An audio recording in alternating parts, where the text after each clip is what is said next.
السلام علیکم ورحمۃ اللہ وبرکاتہ۔ الحمدللہ الصلاۃ والسلام علی رسول اللہ، اشہد ان لا الہ الا اللہ واشہد ان محمدا عبدہ ورسولہ۔ سوال یہ ہے، خالق کی صفات مخلوق کی صفات کی طرح نہیں ہے۔ شیخ محمد بن صالح العثیمین رحمۃ اللہ علیہ، اللہ ان کی قبر پر ہزاروں رحمت نازل فرمائے۔ کسی نے یہ سوال کیا کہ جو شخص یہ عقیدہ رکھے کہ خالق کی صفات مخلوق کی صفات کی طرح ہیں تو اس کے بارے میں کیا حکم ہے؟ خالق رب، مخلوق جس کو اللہ رب العزت نے پیدا کیا ہے، کہ جو دونوں میں مشترکہ صفات ہیں، کیا وہ دونوں ایک طرح کی ہیں؟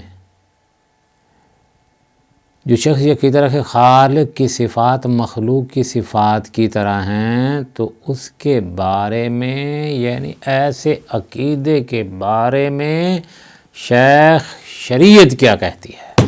بات یہ ہے اصل میں۔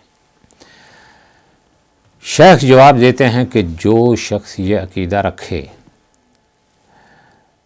کہ خالق کی صفات مخلوق کی صفات کی طرح ہیں، پھر سن لو، جو شخص یہ عقیدہ رکھے کہ خالق کی صفات مخلوق کی صفات کی طرح ہیں وہ گمراہ ہے۔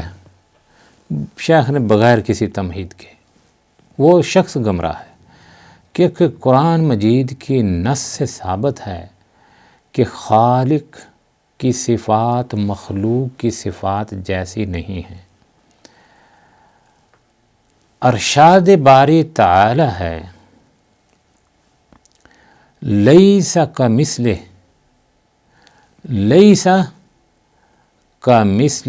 شیء وہو السمیع البصیر۔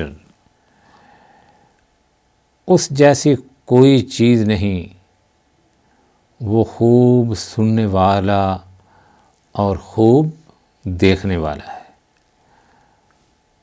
لیس کمثلہ شیء وہو السمیع البصیر۔ اس جیسی کوئی چیز نہیں اور وہ خوب سننے والا، خوب دیکھنے والا ہے۔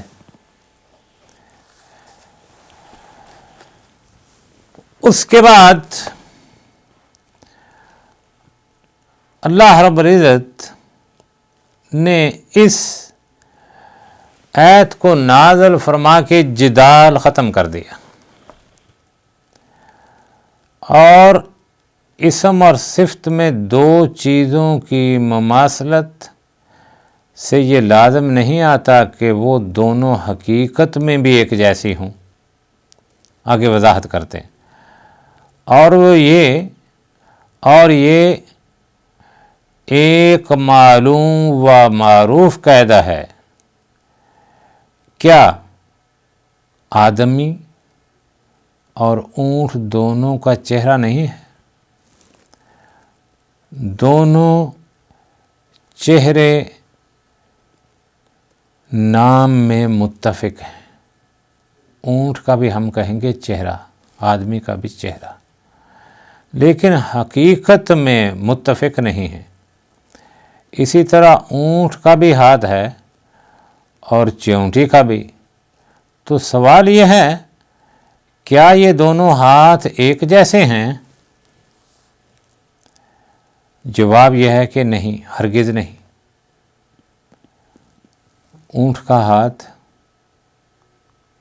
اور چیونٹی کا ہاتھ دونوں میں، نام میں تو دونوں مشترک ہیں، دونوں کا لفظ ہم ہاتھ ہی استعمال کریں گے، لیکن اونٹ کا ہاتھ کیا ہے، چونٹی کا ہاتھ کیا ہے۔ لیکن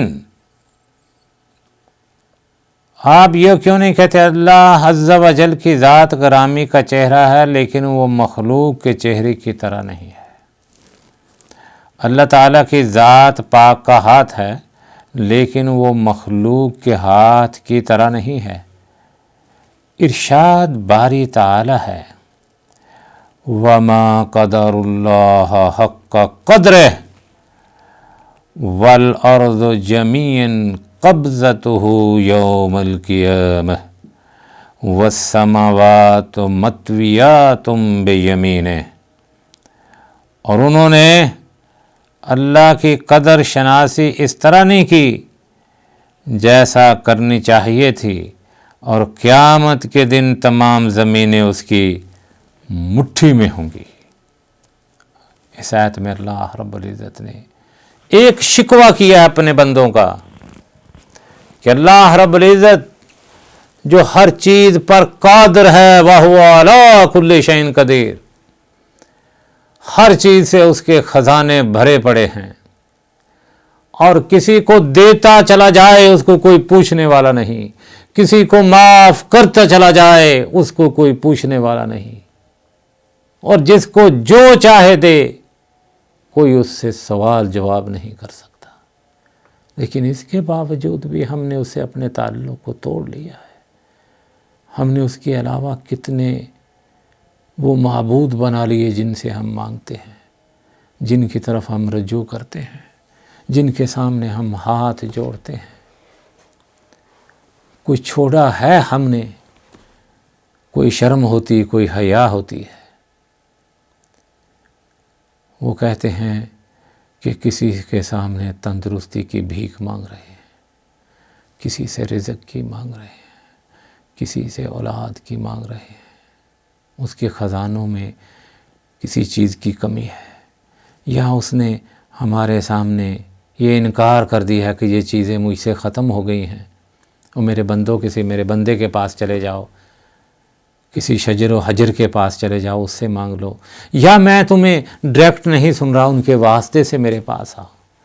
واللہ العظیم یہ آیت مجھے اپنے رب کا شکوہ ڈر لگتا ہے۔ وَمَا قَدَرُ اللَّهَ حَقَّ قَدْرِهِ، بادشاہ کے پاس کوئی آدمی ہو نہ رہتا تو کسی اور سے مانگنا شروع کر دے، شرط ہے کہ بادشاہ کریم ہو، جواد ہو، سخی ہو، تو اس کو پتہ چل جائے تو وہ اس کو کہتا ہے حرام خور، میرے پاس کس چیز کی کمی ہے؟ لوگوں کے سامنے دھکے کھا رہا ہے۔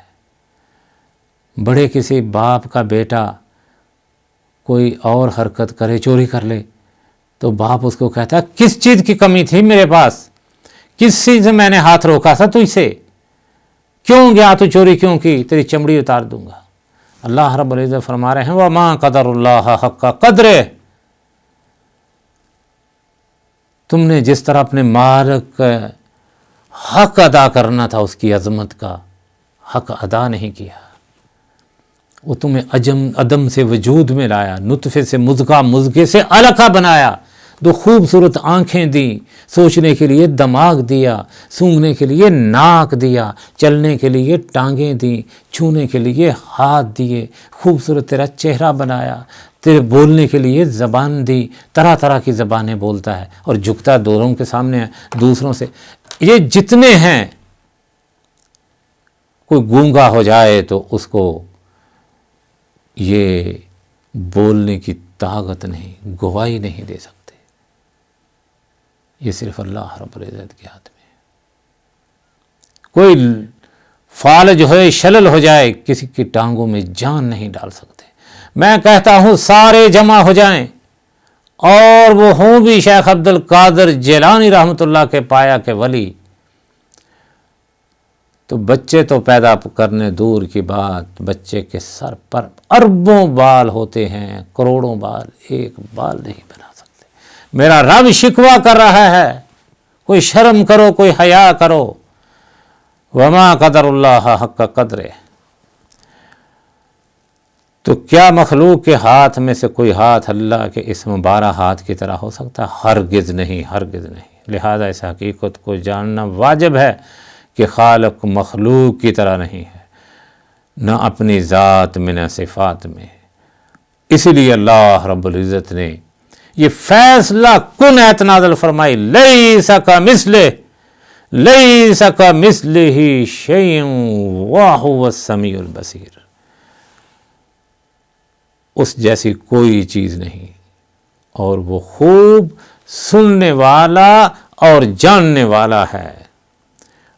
انسان کی جو صفات ہیں ان کو اللہ کی صفات کے ساتھ تشبیہ دینا گویا کہ اپنے رب کے ساتھ کفر کرنا ہے۔ دعا ہے اللہ رب العزت ہمیں کتاب اللہ و سنت رسول پر امر پیرا ہونے کی توفیق عطا فرمائے، اور اللہ رب العزت ہمیں اپنے مالک کی، اپنے خالق کی صحیح معنوں میں قدر کرنے کی توفیق عطا فرمائے۔ ہم جھکیں تو اس مالک کے سامنے، ہم رکوع کریں تو اس مالک کے سامنے، عرض و نیاز دیں تو اس کے نام کی تقرب حاصل کریں تو اس کا عبادتیں کریں تو اس کی مانگیں تو اس سے، مریں تو اس کے لیے اور زندہ رہیں تو اس کی توحید کے لیے، کھائیں تو اس کا، گائیں بھی تو اس کا۔ اللہم صلی علی محمد وعلی آل محمد۔